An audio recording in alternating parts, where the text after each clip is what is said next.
Welcome back. Today I have a video that I want to do weekly. Every Tuesday I'll try and post a video like this, just kind of recapping what happened around the NFL week by week. And of course, we're coming off week one.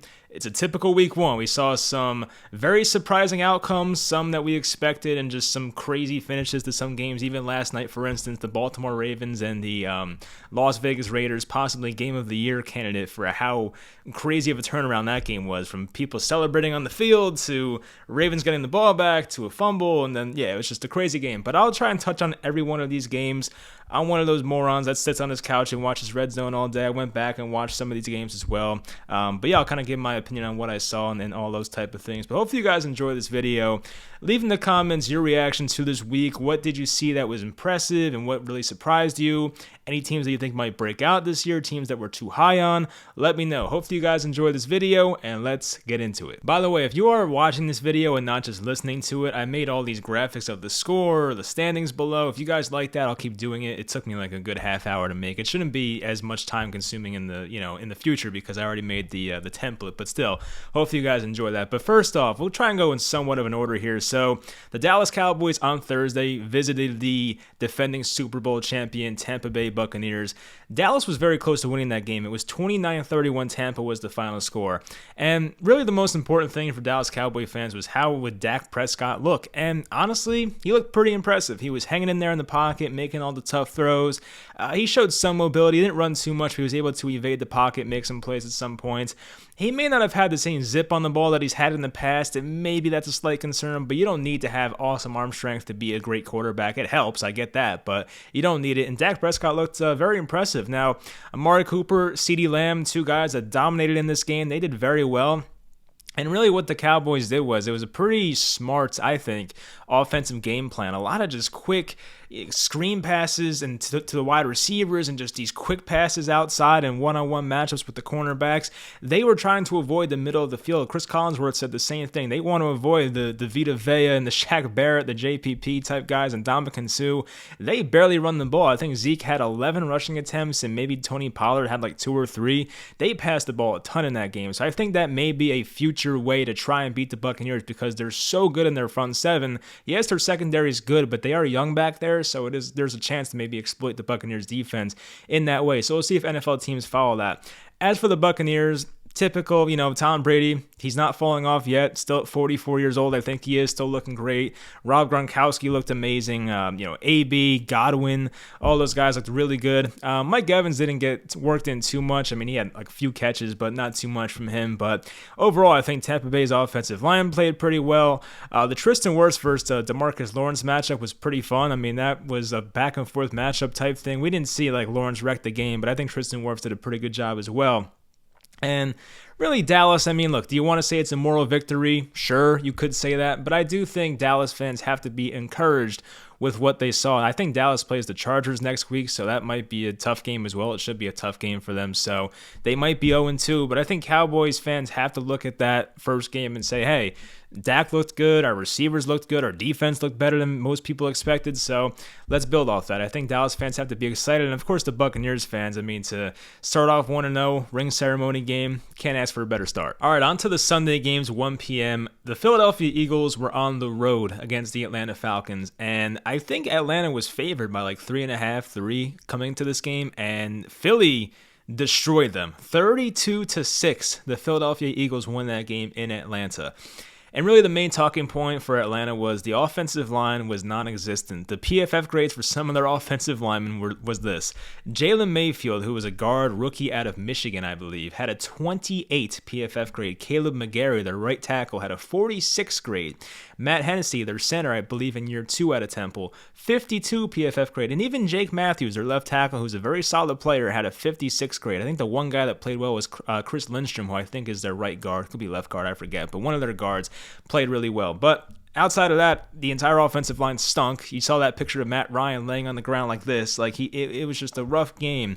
And Philly's defensive line is like, they're pretty good. They still have some of the guys. Brandon Graham and Fletcher Cox are still there, of course, and Barnett. But like, they're not Washington. They're not the Denver Broncos. Like, that was a rough showing for the Falcons offensive line. Definitely a cause for concern there. But the positive in this game, of course, was how the Philadelphia Eagles looked, especially on offense. I know their defense deserves a lot of credit as well, but it was more Atlanta's offensive line was garbage. But how would the Eagles offense look? One of my big questions in this offseason was, would Nick Sirianni build his offense around Jalen Hurts, or would Nick Sirianni make Jalen Hurts adapt to his offense? I think we saw more of the first part. I think that Jalen Hurts had an offense that was kind of built around him.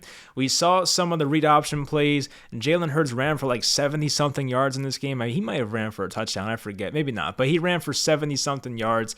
There was a lot of just quick swing passes. The wide receivers would block, just making Jalen Hurts' life easy. And I'm not taking anything away from Hurts. He was phenomenal in this game. I will say he won me a fantasy matchup too. Thank you, Jalen. But he looked really good on certain plays. He had that throw to Dallas Goedert for a touchdown where I think he evaded the pass rush, ran to the right, and threw an absolute strike to Dallas Goedert. It was awesome velocity, great throw on the run, great accuracy. So you love seeing that from a young quarterback. Devontae Smith had his first career touchdown. Great lob pass by Jalen Hurts. Good touch on that ball for Devontae Smith's first touchdown. Now, the main question is, how bad are the Atlanta Falcons?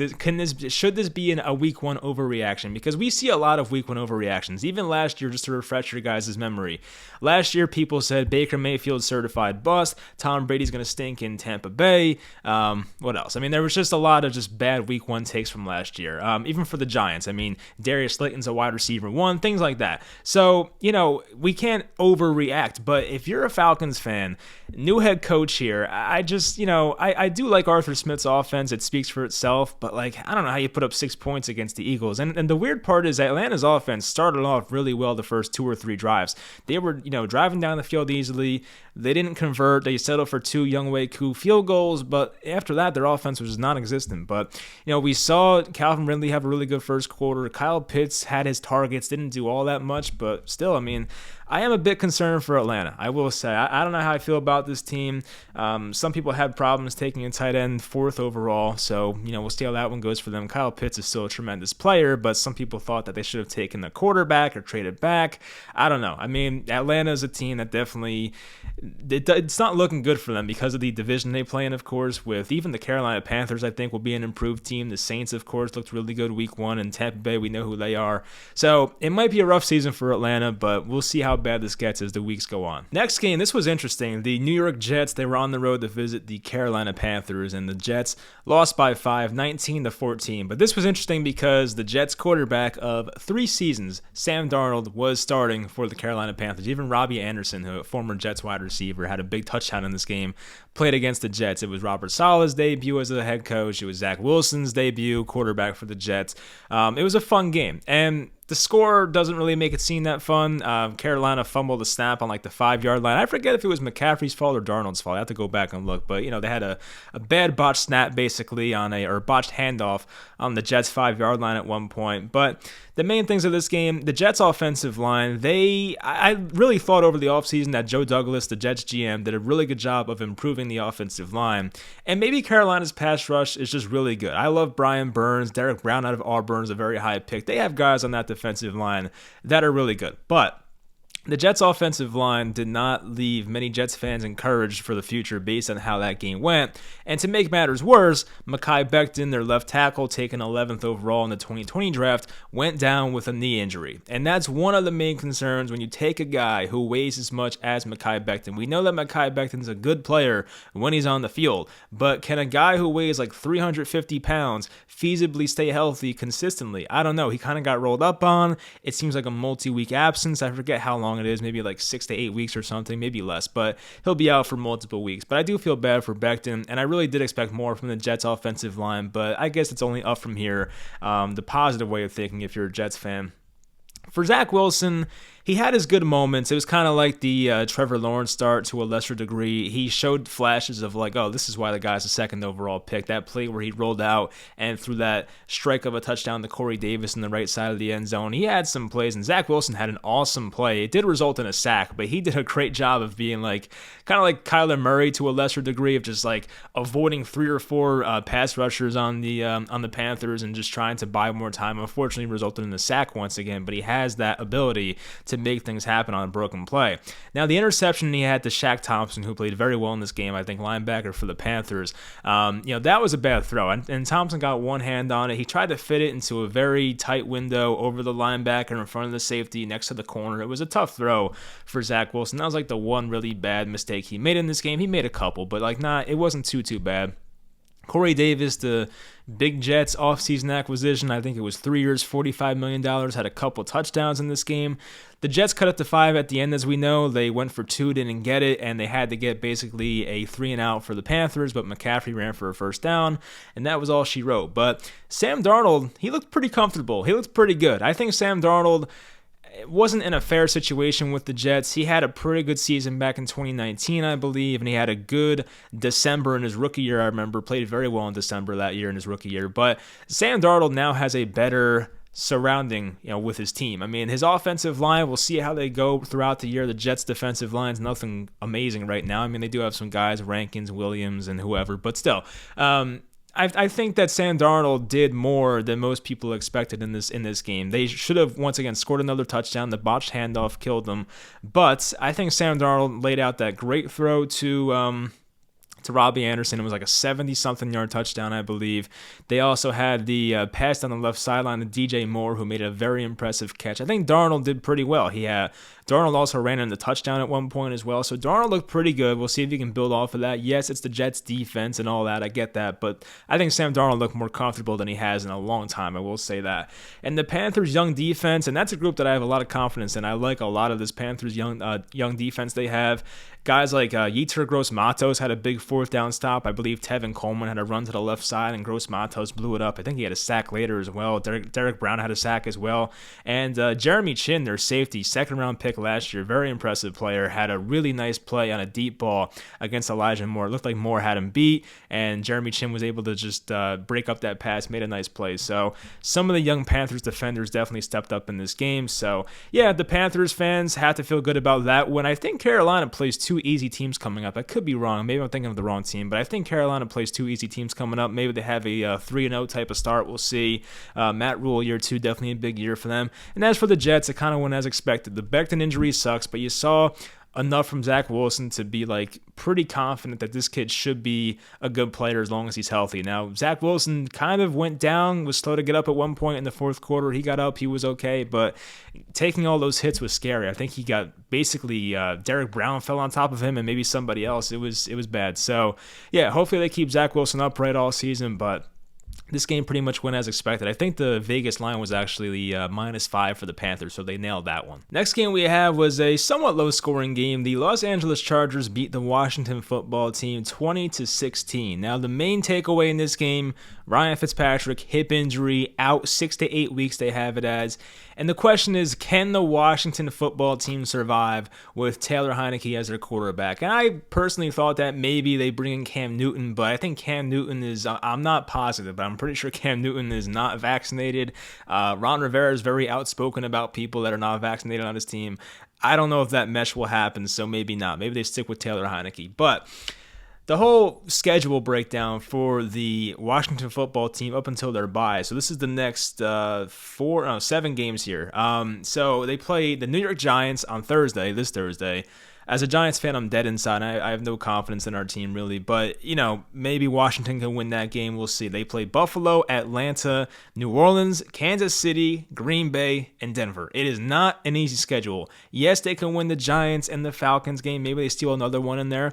But being off to an 0-1 start, plus having this tough schedule, and remember, Washington was a first-place team last year. They are now playing a first-place schedule. So they have 2 easy-ish games with the Giants and the Falcons. Even they can lose those. We won't know. But it's a tough schedule. So I'm kind of concerned here for Washington and their future outlook here for this 2021 season. But with that type of defense, you're in every game, basically. We'll see what they can do. Antonio Gibson looked really good. The running back for Washington looked really good. But He had a fumble at a very critical point in this game. 12 minutes left. They were up 3 on their own 4. And this came right after Justin Herbert threw an interception. It was weird because Red Zone showed the Justin Herbert interception. It was intercepted by William Jackson, actually, one of the big offseason signings from the Bengals for Washington. And he threw an interception, and then they showed the game a minute later, and the Chargers had the ball back on like the 4-yard line. You're like, what the hell just happened? So basically, Washington gets an interception. First play, I think, after the interception, they run the ball, fumble on their own 4, and then the Chargers get the ball back and score a touchdown. So, yeah, Justin Herbert, though, looked really good outside of the interception. He had a ton of zip on his ball. He was making really nice throws outside the pocket, and really what it came down to, and the Chargers have always had a problem with closing out games and finishing games. The Chargers are always that team that is like, they'll be up 5 in the final 2 minutes, they find a way to lose. They'll be up 2 in the final 2 minutes, find a way to lose. They're that type of team, and they always miss these crucial field goals and whatnot. This time, though, things were different. Brandon Staley, head coach, they found a way to make this one happen, and Justin Herbert had 3 big throws on their final drive. They had to keep the ball, obviously, from giving it back to Washington, and Herbert made 3 big throws to Keenan Allen, 1 to KJ Hill, 1 to Mike Williams. And Keenan Allen and Mike Williams played very well in this game. Keenan Allen was basically getting whatever he wanted. He had 1 bad drop in this game, Keenan Allen, which is very uncharacteristic, but he was very good the rest of the game. Mike Williams made a couple of really nice catches. I believe had a touchdown in there as well. And Rashawn Slater, the left tackle for the Chargers, was out of his mind in this game, played tremendous against Chase Young.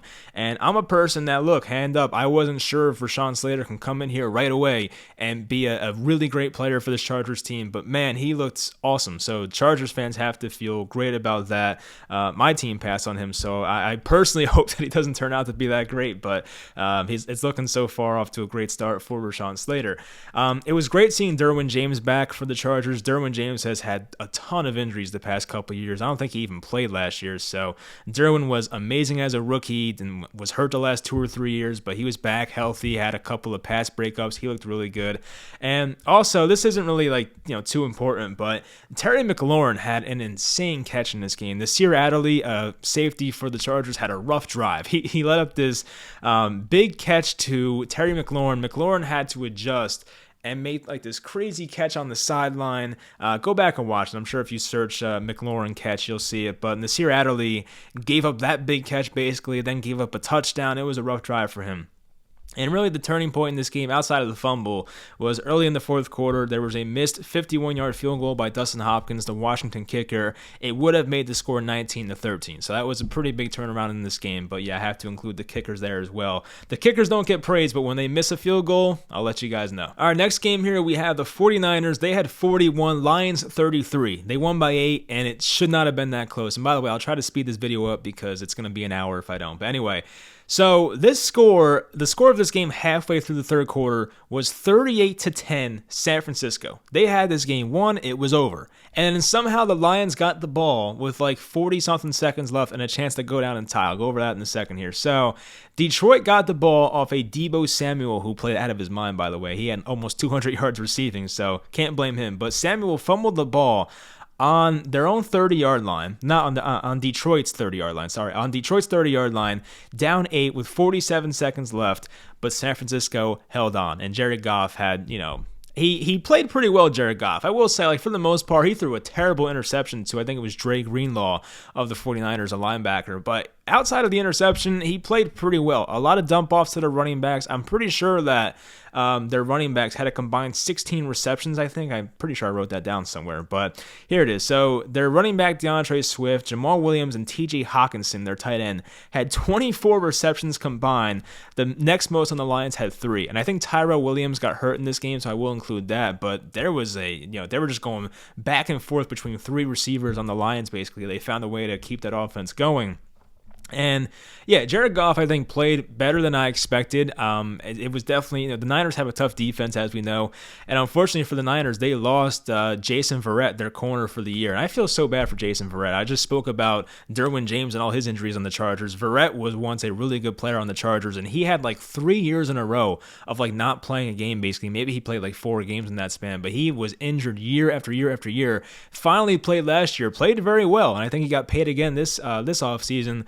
and unfortunately he tore his ACL. So you hate seeing that, but I feel bad for Jason Verrett. Even Raheem Mostert, a guy that I invested heavily in fantasy this year, this one hurts me as well. He's out for 8 weeks. He has a knee injury. He came in, I think, had 2 carries, 20 yards. I figured he would tear up this Detroit Lions defense, but Raheem Mostert is out for 8 weeks. They placed him on IR for half the year, so that one sucks, of course, and Mostert's definitely had some injuries in his past as well. But yeah, this game went pretty much as expected. Trey Lance, I mean, he came in through a touchdown as well. Lance, I think, had 1 passing attempt, a couple rushing attempts. Didn't do all too much, but he did have a passing touchdown. Got that out of the way. Jimmy Garoppolo did what he had to do. He was fine in this game. So, the Niners did what they were supposed to do for 2.5 quarters, and the Lions made this awesome comeback, but unfortunately for them, they came up short. But the Lions did play pretty well. You have to be encouraged with what you saw as a Lions fan. Some people think the Lions are a 2 or 3 win team. They look better than that. We'll see how it goes the rest of the year, but the Lions, I think, exceeded some expectations here in week 1 despite losing. Next game, the Pittsburgh Steelers went on the road and upset the Buffalo Bills 20-16. So the Steelers' defense was the story of this game, and Josh Allen, while he made some really impressive throws, as Josh Allen always does, the Bills' offense was not as sharp as they were last year, I will say. And he had Emmanuel Sanders on a walk-in touchdown. It was a deep throw, but he overthrew him. They would have gotten off to a quick lead here, and it kind of reminded me of the Super Bowl, actually, because Emmanuel Sanders a couple years ago against the Chiefs was overthrown by Jimmy Garoppolo. It was kind of like a similar type play, but definitely not as big of a stage as the Super Bowl, but poor Emmanuel Sanders. But the Bills had one of the worst 4th down calls I've ever seen. It wasn't to the level of that Colts play with Pat McAfee back in the day, but it was just dumb. They were out of I formation, which is like the quarterback's under center, fullback, running back right behind him. And basically, Josh Allen took the snap and just threw it back to the running back. And then Cameron Sutton, the corner on the Steelers, just blew up the play for like a 5-yard loss. It made no sense to me whatsoever. So they had that terrible 4th down call. And I think the Buffalo Bills also had another 4th down fail earlier. So they had a couple of 4th down conversions that did not go their way. Definitely a big part of this game. Najee Harris, for you fantasy football people, played 100% of the snaps. That's insane. They don't have many backups there right now. I mean, Benny Snell is whatever. He's just a guy, as they say. But, that's great to see. And Najee Harris probably should have had a touchdown or 2. I mean, Ben Roethlisberger kept missing him, so that was bad. But Najee Harris, I think, is a great investment for fantasy going forward. The Steelers' offense wasn't sharp either, but they protected the ball, didn't turn it over, and did what they had to do on defense. I think the Steelers' offense, through the first half at least, was just putrid. They were bad. They got better in the second half, and I had so many concerns about the Steelers' offense coming into the year, and I saw a lot of that in the first half, and I was like, oh boy, here we go. And I'm pretty sure that the Steelers' offensive line didn't play that well. I'm pretty sure they did not play that well looking back on it, but, they weren't able to open up any holes really for Najee Harris, and Ben Roethlisberger got the ball out of his hands very quickly once again. But they did enough, and the biggest play of this game probably was a Steelers blocked punt on in the 4th quarter to go up 10. That was like the big play for them. They went up 20-10 after that blocked punt, and that pretty much was all she wrote in that game. And I think the Bills, they clearly beat themselves. The Bills should have won this game. There were so many missed opportunities. I'm sure a lot of Buffalo fans are pissed off about that. And I'm not concerned about the Bills yet. They'll figure it out, I think. But for the Steelers, it's great to get off to a 1-0 start, playing in that tough division, and getting a tough road victory when the Bills were favored by like 5 or 6. That's actually a great win right there for the Steelers. Feel good for them, but I think their offense has to get better as the year goes on, honestly. So next game we'll go over here. The Seahawks were on the road against the Indianapolis Colts, and the Seahawks came away victorious 28-16. So this game pretty much went as I expected it to. And the whole spread of this game was like very weird to me. I expected Seattle to be favored by like 5 or 6, and it was only 2.5. I was like, wow, okay. So I picked Seattle in our spread pick show as one of my favorite bets, and that one came through, which was nice. But Russell Wilson looked good in the new Shane Waldron offense. Of course, Brian Schottenheimer was let go by Seattle. New offensive coordinator here. Waldron comes over from the Rams, and Russell Wilson looked good as usual. I think he had 4 touchdowns, no picks, looked really good, threw for like 260 yards or 250, whatever it was. Big game for Tyler Lockett. Tyler Lockett, the speedy wide receiver, had an awesome catch on like a post route. He had to adjust his body, make this Willie Mays type catch over his shoulder. It was awesome. He also had a big touchdown later in this game. Gerald Everett had his first touchdown as a Seahawk. He was a free agent tight end brought over from the Rams, actually. So nice to see him get in the end zone. DK Metcalf also had a touchdown in this game as well to kind of put the game out of reach. Now, as for the Colts side, Carson Wentz looked okay. He was fine. Carson Wentz didn't do anything fantastic, but Carson Wentz played within the offense. He was taking what the Seahawks were giving him, and kind of like the Lions offense, Carson Wentz had a ton of dump-offs to his running back. Nyheim Hines had a ton of catches. Jonathan Taylor had quite a few catches. A lot of dump-offs to the running back. The wide receivers didn't get too involved in this game, honestly, for the Indianapolis Colts. I know Zach Pascal had a couple touchdowns. It was good to see that, but a lot of just running back targets there for the Colts, so definitely good for fantasy managers for Taylor and Hines. But anyway, Carson Wentz looked pretty good out there, I will say. It was, probably better than most people expected. He did not have his left tackle, Eric Fisher. He's still out, probably recovering from the Achilles injury last year.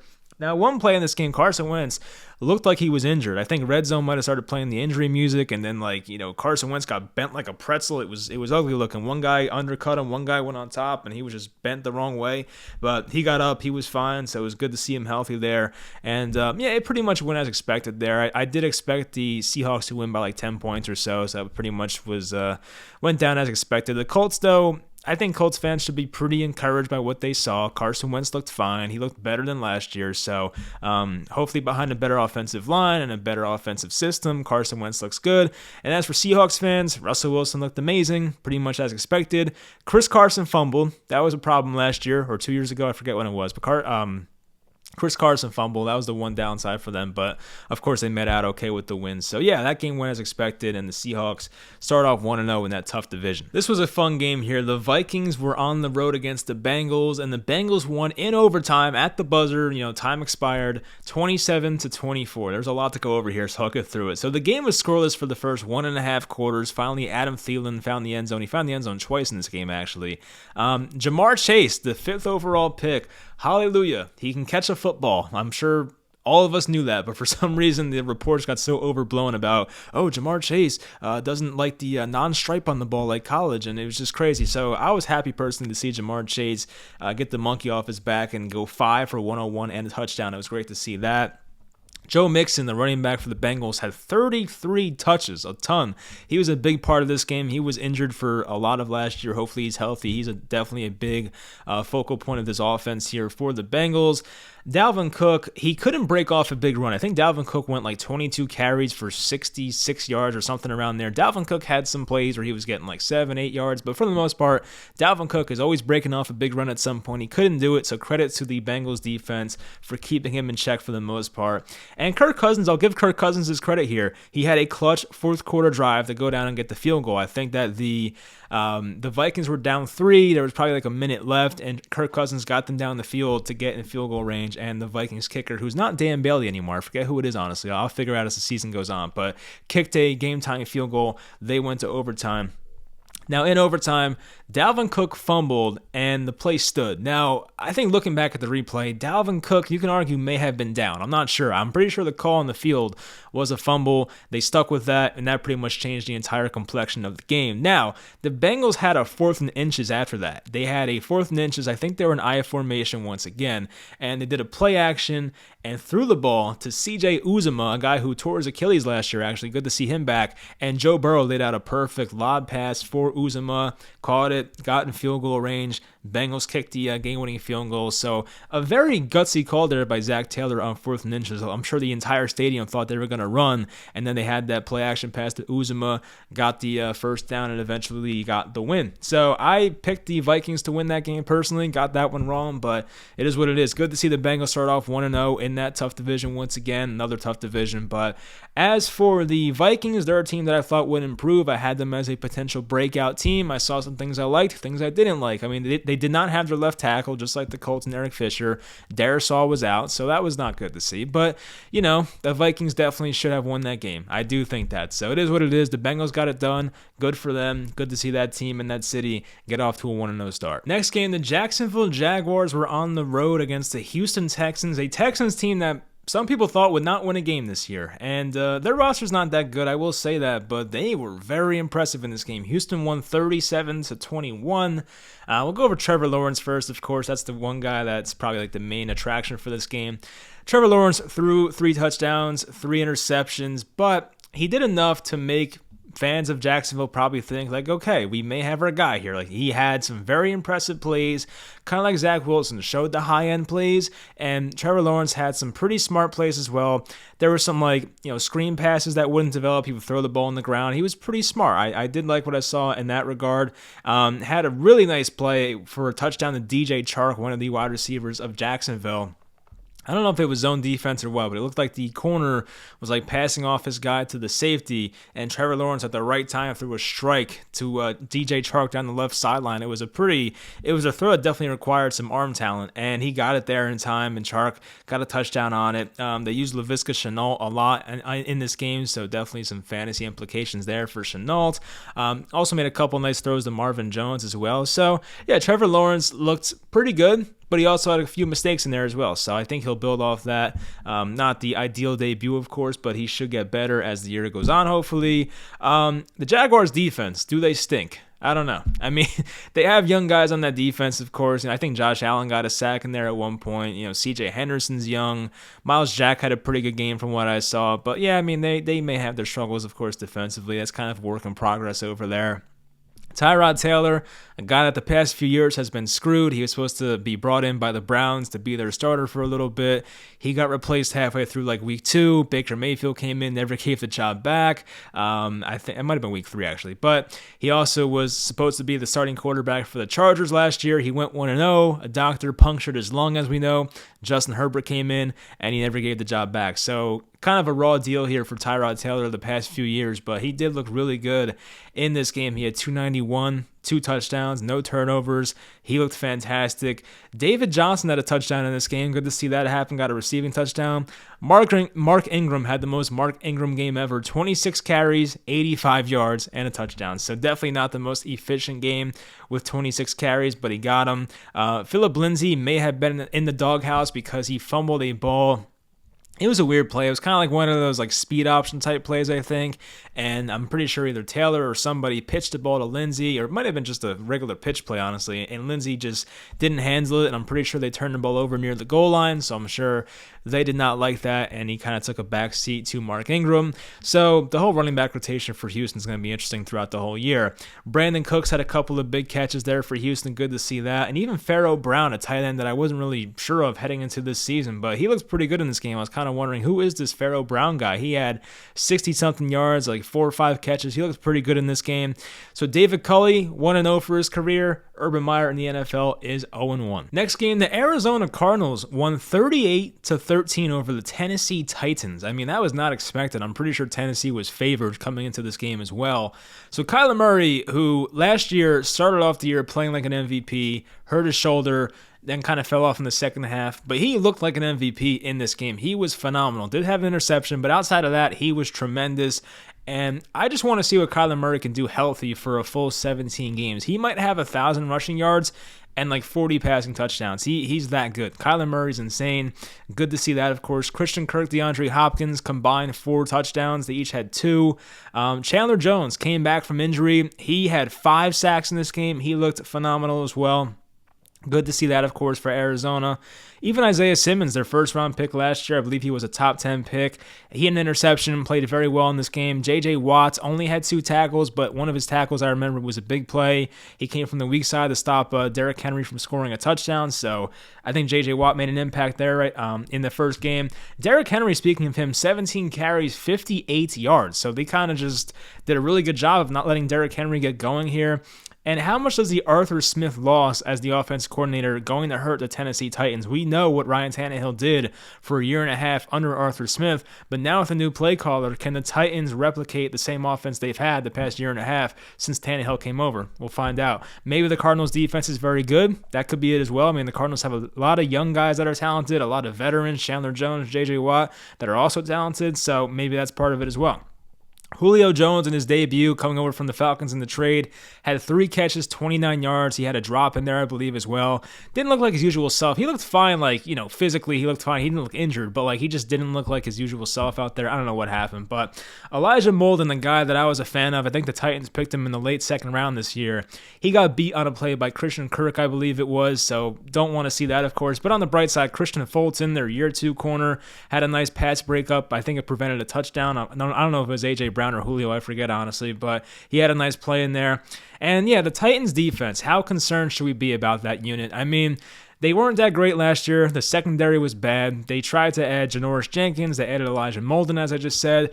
Maybe it's better, but the Titans defense definitely has to get better. They cannot be this bad throughout the whole season. You can't expect the offense to be carried by Ryan Tannehill, Derrick Henry again. They have to kind of pull their own weight here. So if the Titans can't get their defense to play better, I'm not saying they'll miss the playoffs because it's an easy division, but still, for that team to reach their ceiling, they have to do much better defensively. Next game, the Miami Dolphins were on the road to face the New England Patriots, and the Dolphins got by with a 1-point victory, 17-16. And what this game came down to, unfortunately, was a Damian Harris fumble. And I feel bad because Damian Harris played his ass off the entire game. He had 100 rushing yards. He had a couple catches as well. Did a really nice job. But it was the fourth quarter. The Patriots were on the Dolphins' 11-yard line. They were very close to scoring. 3:30 left in the game, and he fumbled and gave the ball away to Miami, and that was the big turning point in this game. But if Harris doesn't fumble, the Patriots, at minimum, probably kick a field goal, go up 19-17.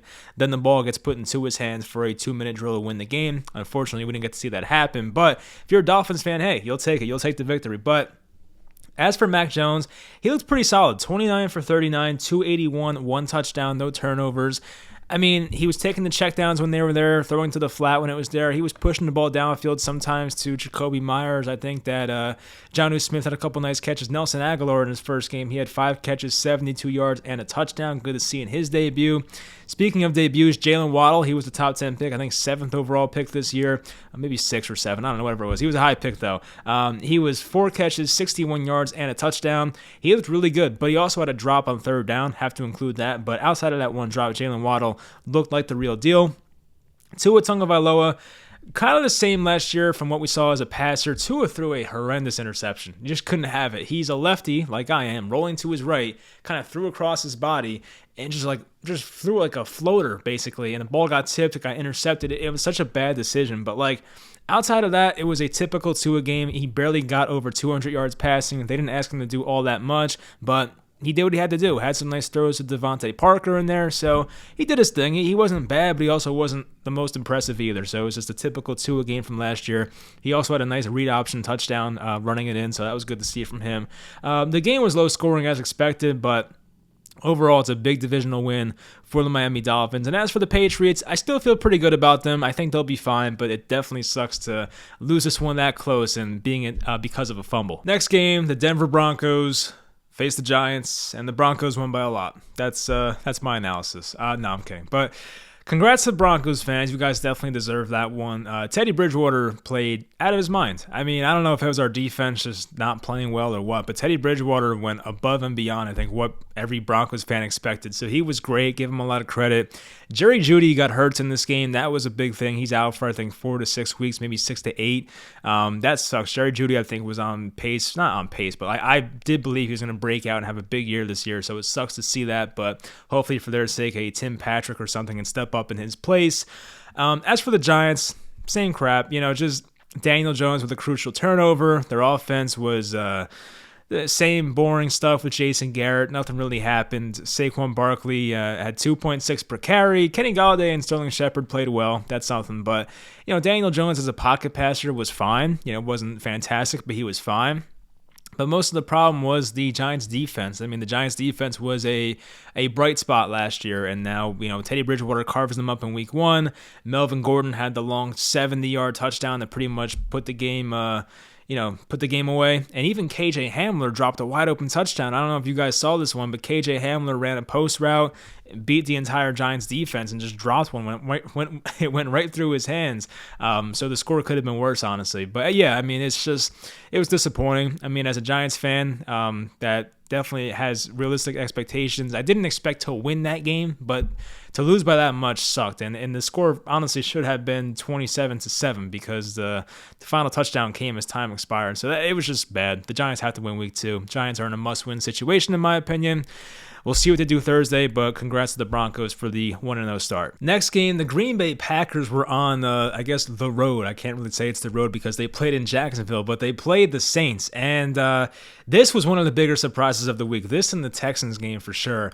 The New Orleans Saints beat the Packers 38-3. And I don't know who expected that one, but shout out to you if you did.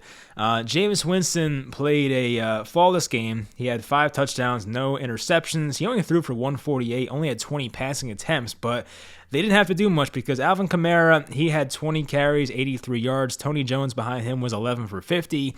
I did say Jameis Winston played flawless, and he did based on the stats, but he did have a red zone interception that was called back on a very questionable call. I think it was Zadarius Smith, the outside linebacker for the Packers, kind of clotheslined Jameis as he threw the ball. And they called it roughing the passer, and the interception was reversed. So, that was the one downside to Jameis Winston's performance, and it probably was not a good call, honestly. We saw Jawan Johnson had 2 touchdowns. He's definitely an intriguing player, a former wide receiver converted to tight end. He had 3 catches, 21 yards, but 2 touchdowns. So that was good to see, of course. Even Chris Hogan scored a touchdown. There was a long touchdown in there from somebody. Deontay Harris had a long touchdown as well. That was the one. So, as for the Packers, it was rough. I mean, Aaron Rodgers, all season last year, I think he played all 16 games, had 5 interceptions all season. He had 2 in this game. Now, I do think last year Rodgers also had 2 interceptions in a game at Tampa, so it wasn't like this was the first time he ever did it. But it's funny, Aaron Rodgers sometimes, once a year, is kind of due for one of these games. And I guess for Packers fans' sake, you're happy he got it out of the way in the first game of the year. But Rodgers was 15 of 28, 133, no touchdowns, and 2 interceptions. It was rough. Rodgers made one really nice throw to Devontae Adams. I think it was probably a 20, 30-yard gain.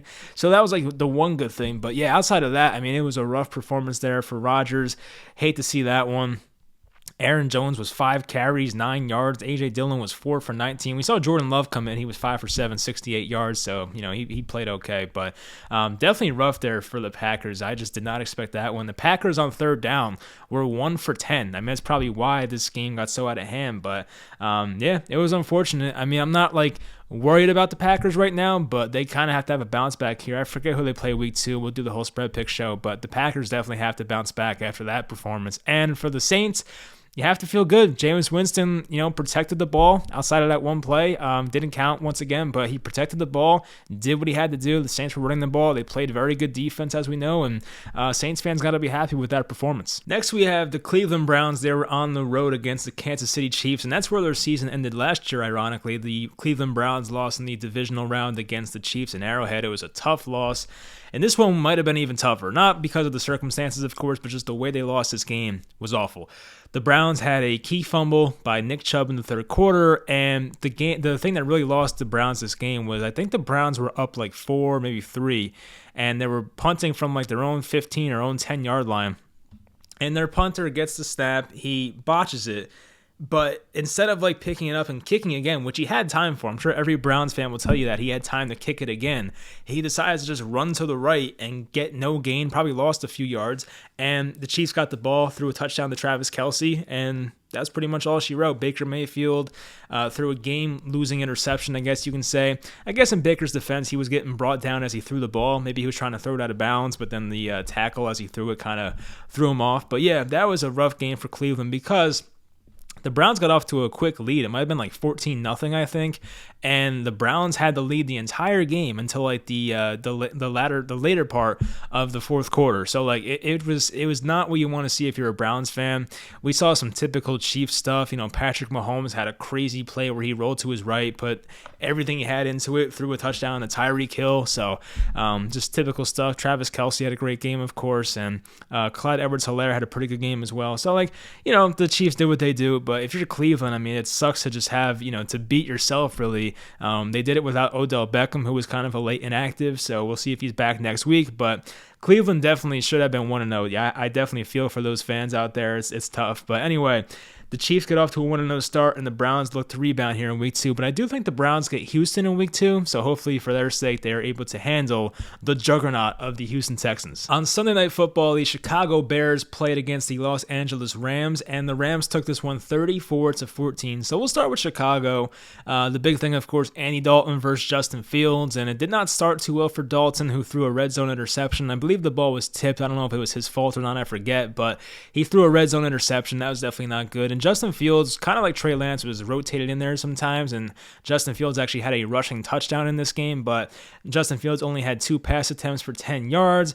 Andy Dalton, look, he got a lot of crap for this game, but I don't think he played that bad. I can't say he was awful. He was 27 of 38, 206, no touchdowns, 1 interception. But Andy Dalton, with the pressure he was facing, I feel like he did enough. I mean, of course, the running game did well. David Montgomery, the Bears running back, had 16 carries, 108 yards, and a touchdown. So that was good for them, of course, but I don't think Andy Dalton was terrible. I don't think you can bench Dalton after a game like that. Of course, Justin Fields will take over at some point this year, but there's been no announcement yet. I don't think it'll happen yet. I think that going into week 2, I'm sure Dalton will be the week 2 starter there for the Bears. Now, as for the Rams, Matthew Stafford made his Rams debut. He looked really good in my opinion. He was sacked a couple times if I remember, but he was 20 of 26, 321, 3 touchdowns, no interceptions. So Matthew Stafford looked great. Laid out a few perfect deep balls. He had one to Van Jefferson, one to Cooper Kupp, and did what he had to do. The run game for the Rams was pretty good. Darrell Henderson was 16 of 70 on the ground, 1 touchdown as well. The Rams offense was moving. I mean, like, it was pretty simple. The Rams didn't go, like, above and beyond in this game. They kind of just did what they had to do. The defense played well, got their turnovers, and you know what? The Rams did what they had to do on offense. They had some big, deep, explosive plays, and that was enough to beat the Bears. So, you know, it was pretty much went as expected, but I do think that Andy Dalton's going to be the starter week 2. My prediction the whole time was that Justin Fields was going to start that week 4 game against the Lions. I'm pretty sure it was week 4. I'll go back and look, but I'm pretty sure week 4 was my guess for Justin Fields being named the starter. But as for now, it seems like Andy Dalton's their guy, and if you're a Rams fan, you have to love what you saw from Matthew Stafford in his Rams debut. And finally, Monday Night Football did not disappoint. It was awesome in my opinion. I mean, if you missed this game, go back and watch it honestly. Not only just the game, but they had that Peyton Manning, Eli Manning broadcast as well. That was fun. They had some guests on like Travis Kelce, Charles Barkley, Russell Wilson. Who was the first guy? I forget who else they had on. Not Snoop Dogg. I forget honestly, but I forget. But I'll look at it later. But this game was awesome. I mean, it went to overtime, and the way this game went was crazy. Now, I want to say before we even get to overtime and how the game ended, there was a play in this game where if you watch this one, you'll know what I'm talking about. And it's been on Twitter too, I'm sure Instagram. There was a play where Marlon Humphrey was playing defense on Darren Waller and knocked a pass away. And it was weird. Like the ball hit Waller's like arm or leg and it stayed in the air. And then Humphrey ended up with the ball. And it was an interception. Like Humphrey had an interception. And then he just like tossed the ball away and started celebrating. Like Marlon Humphrey, I don't think he knew the ball was still in the air. So like Marlon Humphrey had an interception, but threw it away to celebrate. So if you're a Ravens fan, that would piss me off, honestly. But Humphrey's a great player, I get that. But like that was a big potential turning point in this game. But that was something I noticed on the replay. I was like, wait, did that ball hit the ground? Like, what is he doing? So that was rough to see. But for the Ravens, Lamar did his thing on the ground, 86 rushing yards. Tyson Williams, a guy who a lot of people in fantasy football, myself included, have a lot of shares in, and you know he was 9 for 65, 1 touchdown, looked very good on that touchdown run. But Latavius Murray played a lot in the second half, and Latavius Murray didn't do too much. He had a rushing touchdown, 2.8 yards per carry. Sammy Watkins almost had 100 yards. Marquise Brown had a touchdown in there. And as for the Raiders, Derek Carr played pretty well. Had 435 yards, 2 touchdowns, and the 1 interception. We'll get to the interception. So this game goes to overtime, and the Raiders win the toss. Raiders go down, and it looks like they scored. So Bryan Edwards, who was great in the fourth quarter in overtime, their second-year receiver, Bryan Edwards had what looked like a touchdown. The ref called it a touchdown. Everyone's on the field shaking hands because it's an overtime touchdown. Everyone thought the game was over. Everyone's on the field shaking hands, congratulating each other. And then the refs review the play. They realized that he was down, and the Raiders had to go back on the field after everyone was on the field already celebrating. All the cameramen, the media were there, and everyone's on the field. and basically had to go back to the 1 yard line. Then Alex Leatherwood, the first round pick of the Raiders, a guy that many fans think that they reached on, he had a false start. So they went from the 1 yard line to the 6 yard line. Then they had to pass the ball. Derek Carr threw an interception off someone's helmet, I think. It hit a Ravens guy's helmet, popped in the air, was intercepted. And people were like, oh my God, because the game was over. Like, people really thought the Raiders, myself included, won that game. Everyone was on the field. Like, all these Ravens guys were like, damn, we just lost. And then, like, this interception happens, crazy turn of events. Then the Ravens get the ball back, and I think on the first or second play, Lamar Jackson fumbles. And then the Raiders get the ball back, and then they throw, there was basically an all-out blitz, a cover zero type play. Derek Carr backpedals, lobs one to Zay Jones of all people. I didn't know Zay Jones was still in the league. I had no idea. The former Buffalo receiver. He was also on the Raiders a couple years ago. I had no idea he was still in the NFL. So to see him catch that touchdown, I was like, I didn't know that guy was still playing. But Zay Jones with the game-winning touchdown and what could be the game of the year. Hopefully I summarized that well enough because it's very confusing. I get it. But honestly, go back and watch that game if you missed it. But so that's week 1. I don't know how long this video is going to be. I'll see when I upload it. But if you guys enjoyed this video, let me know in the comments. I would love to do this weekly. Once again, I pretty much watch all these games. I might as well talk about them, and I love the NFL, so why not? But anyway, once again, leave in the comments what were the biggest surprises, some of the biggest moments in your opinion. Hopefully you guys enjoyed this video, and I'll talk to you guys next time.